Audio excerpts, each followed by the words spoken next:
10টি আসন দেবো এটা করে ভুল তথ্য।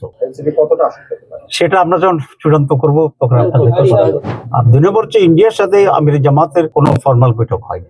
যারা আসছিলেন তারা রিকোয়েস্ট করেছিলেন যে এটা যেন পাবলিক না হয়। 10টি আসন দেবো এটা করে ভুল তথ্য।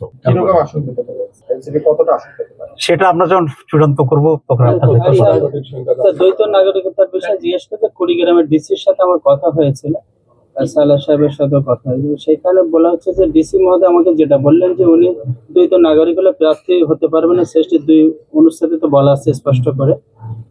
সেইখানে বলা হয়েছে যে উনি লন্ডনের নাগরিকত্ব রাখতে চাচ্ছেন এবং বাংলাদেশের দুটোর সুবিধা নিতে, যার প্রেক্ষিতে তাকে অবৈধ ঘোষণা করে। এই বিষয়ে কি আপনার না, এই বিষয়ে আমি এটা তিনি সঠিক তথ্য দেন নাই। উনি ওইখানে সারেন্ডার করে আসছেন। দেখেন একই নিয়মে যেন আব্দুল ওয়াল মিন্টু সাহেব এটা গ্রহণ করা হয়েছে, উনিও কিন্তু দ্বৈত নাগরিকত্ব আছে।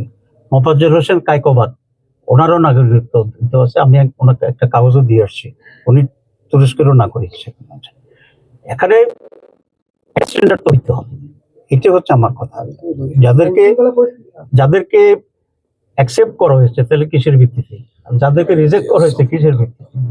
আইন এখানে খুব স্পষ্ট। এখানে বৈষম্যটার কথা বলছি, এবং বৈষম্যটা হচ্ছে এই জন্য যে ওই সমস্ত জায়গার ডিসি দের মানসিকতার কারণে, যারা একটা পলিটিক্যাল পার্টিকে বিলং করে এবং কাউকে পছন্দ করতে চায় না, তারা চেষ্টা করছে এটা করার জন্য। আপনারা খুব প্রসিদ্ধ এই কথাটা জানেন যে একটা গ্লাসের যদি অর্ধেক পানি থাকে আর অর্ধেক খালি থাকে, আপনি এটা দুইভাবেই নিতে পারেন।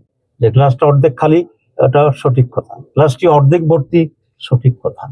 এখন কোনটাকে আপনি নেবেন এটা নির্ভর করে আপনার মানসিকের উপর। আপনি কি নেগেটিভ অ্যাটিটিউডের মানুষ না আমরা পজিটিভ অ্যাটিটিউডের মানুষ?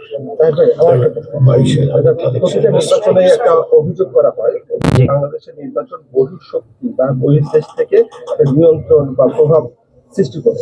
আগামী নির্বাচনে প্রভাব আপনারা দেখছেন কিনা, এবং সম্প্রতি আপনারা ভারতের সাথে একটা বৈঠক করেছেন বলে শোনা যায়, এই বিষয়ে আপনার বক্তব্য? জি, প্রথম কথা হচ্ছে আমাদের দেশে তো বাইরের দেশে তো বাইরের একটা ইনভলভমেন্টের চেষ্টা সবসময় হয়ে থাকে, এবং সেটা কোনো খুব ভিজিবল হয় না।